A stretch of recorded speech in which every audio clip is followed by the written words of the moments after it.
ট্রেনে ওঠার আগে ভারতীয় রেলওয়েসের তরফ থেকে জারি করা দুটো নতুন নিয়ম সম্পর্কে তো আপনাদেরকে জানতেই হবে। অন্যথায় আপনি যদি পরের বার ট্রেনে ওঠেন তাহলে সেক্ষেত্রে আপনাদেরকে সমস্যায় পড়তে হতে পারে। সে আপনি এক্সপ্রেস ট্রেনে যাতায়াত করুন অথবা আপনি মেল ট্রেনে যাতায়াত করুন না কেন, এই নতুন নিয়মগুলো কিন্তু আপনাদের ক্ষেত্রে খুবই প্রয়োজনীয়। তো সেই জন্য মোটেও স্কিপ না করে সম্পূর্ণ দেখবেন, বিশেষ করে দ্বিতীয় নিয়মটি তো আপনাদেরকে জানতেই হবে। হ্যাঁ বন্ধুরা, আগামী 1 জুলাই থেকে আপনি যদি রেলের তাৎক্ষণিক টিকিট অর্থাৎ তৎকাল টিকিট আপনি যখনই বুক করতে যাবেন তখনই কিন্তু আপনাদের আধার ওটিপি যাচাইকরণ বাধ্যতামূলক করা হয়েছে। অর্থাৎ আপনাদের আধার ওটিপি যাচাইকরণ হবে। ভারতীয় রেল গত সপ্তাহে একটি ন্যায্য এবং স্বচ্ছ ব্যবস্থা নিশ্চিত করতে এবং বুকিং প্রক্রিয়া থেকে দালালদের যাতে সরানো যায় এবং যাতে সাধারণ মানুষ সহজে টিকিট পেয়ে যায়, সেই জন্য তাৎক্ষণিক টিকিট বুকিং পদ্ধতিতে গুরুত্বপূর্ণ সংশোধনের ঘোষণা করেছিল। তো সেক্ষেত্রে রেলমন্ত্রী অশ্বিনী বৈষ্ণব জানিয়েছে যে 1 জুলাই থেকে আইআরসিটিসির অফিসিয়াল ওয়েবসাইট হোক কিংবা মোবাইল অ্যাপের মাধ্যমে আপনি যখনই তৎকাল টিকিট বুকিং করবেন তখন সেক্ষেত্রে শুধুমাত্র আধার প্রমাণিত ব্যবহারকারীদের জন্যই উপলব্ধ হবে। অর্থাৎ আপনাদের যদি আধার কার্ডের সাথে আপনাদের আইআরসিটিসির অ্যাকাউন্ট যদি লিঙ্ক করা থাকে তাহলে পরে আপনি শুধুমাত্র আপনি তৎকাল টিকিট বুকিং করতে পারবেন।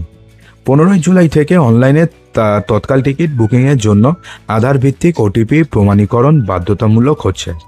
এছাড়াও কম্পিউটারাইজড প্যাসেঞ্জার রিজার্ভেশন সিস্টেম অর্থাৎ পিআরএস কাউন্টার এবং অনুমোদিত যে এজেন্টরা রয়েছে সেই এজেন্টদের মাধ্যমে বুক করা তাৎক্ষণিক টিকিটের জন্য বুকিংয়ের সময় ব্যবহারকারীদের দেওয়া মোবাইল নম্বরে একটি ওটিপি আসবে এবং এই ভিত্তিতেই যাচাইকরণ হবে। ব্যাপারটি ভালো করে বুঝবেন।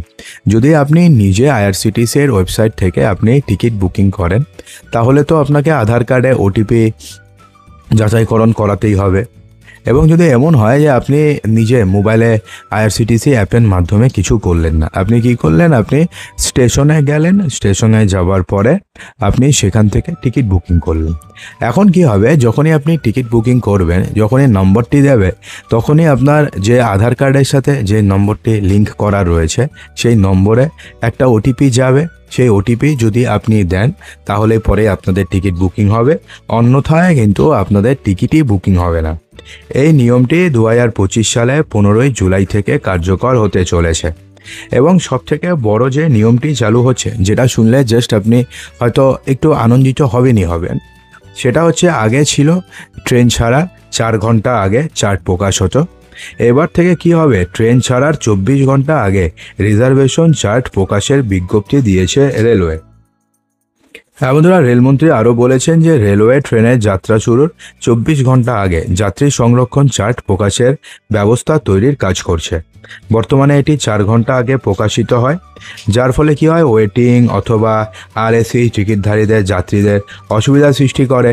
কারণ তো এখন আপনি জানেনই যে যদি আপনাদের টিকিট কনফার্ম না হয়, সে আপনার এসি টিকিটই হোক, সে আপনি কাউন্টার থেকে কাটুন অথবা আপনি আইআরসিটিসির অ্যাপ থেকেই কাটুন, যদি আপনাদের টিকিট কনফার্ম না হয় তাহলে আপনি ট্রেনে যেতেই পারবেন না। যেতে পারবেন শুধুমাত্র জেনারেল কোচে, সেটা তো কেউ যাবে না। এসির টিকিট কেটে কেউ তো আর জেনারেলে যাবে না। তো এর ফলে কি হয়, আগে যেমন 4 ঘন্টা আগে আপনাকে টিকিট দিত, লিস্ট প্রকাশ পেত। তো এর ফলে আপনাদের যে বিকল্প যে আপনারা কোনো ব্যবস্থা করবেন, তো সেক্ষেত্রে আপনাদের একটু হলেও সমস্যা হতো। কিন্তু এবার থেকে সেই যে সমস্যা যাতে না হয় যাত্রীদের, সেই ব্যবস্থাই করতে চলেছে এবার ভারতীয় রেল। এবার কি হবে, যে ট্রেন ছাড়ার 24 ঘন্টা আগে অর্থাৎ পুরোপুরি একদিন আগে রিজার্ভেশনের চার্ট প্রকাশ হবে এবং আপনি জেনে নিতে পারবেন যে আপনাদের টিকিট কনফার্ম হয়েছে নাকি আপনাদের টিকিট কনফার্ম হয়নি। তাহলে সেই অনুযায়ী আপনি বিকল্প ব্যবস্থাও করতে পারবেন।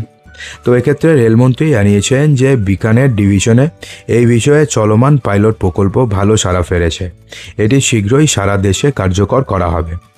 এবার যে আরও একটা নিয়ম জারি হতে চলেছে, সেটা হচ্ছে উইন্ডো খুলতেই টিকিট বুকিং করতে পারবেন না এজেন্টরা। অর্থাৎ কী হতো, আগে উইন্ডো খুলতো, সঙ্গে সঙ্গে এজেন্টরা বসে যেতেন, তারা টিকিট বুকিং করতে পারতেন, তারা টিকিট বুকিংও করে নিতেন। এর ফলে কী হতো, সাধারণ যাত্রী আমাদের মতন বা আপনাদের মতন যারা একটা টিকিট কাটি অথবা দুটা টিকিট কাটি, তা আমাদের তো টিকিট মানে জাস্ট কনফার্ম সিট পাওয়া তো প্রায় মুশকিলই হয়ে যেত।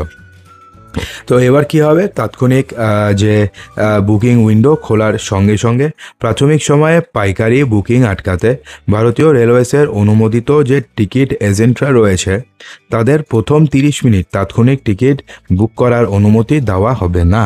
অর্থাৎ প্রথম যে 30 মিনিট তারা এজেন্টরা আর টিকিট বুকিং করতে পারবেন না। ঠিক আছে, এসি ক্লাসের জন্য এই নিষেধাজ্ঞা সকাল 10টা থেকে সকাল 10:30 পর্যন্ত এবং নন এসি ক্লাসের জন্য সকাল 11টা থেকে সকাল 11:30 পর্যন্ত কার্যকর থাকবে।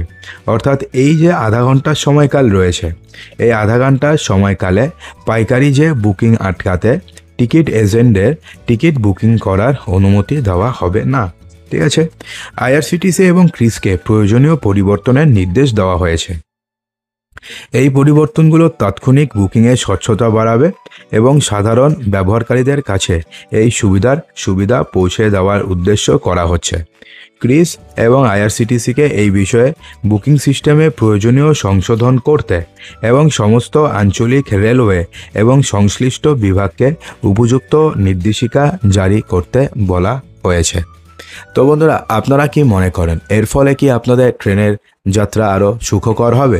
এমনটা তো হয়ই যে ধরুন আপনি ট্রেনে যাচ্ছেন, তো সেক্ষেত্রে আগে কি ছিল যে টিকিট থাকলে পরে সে ওয়েটিং টিকিট থাকলে পরেই সে সেই কোচে যেতে পারতো।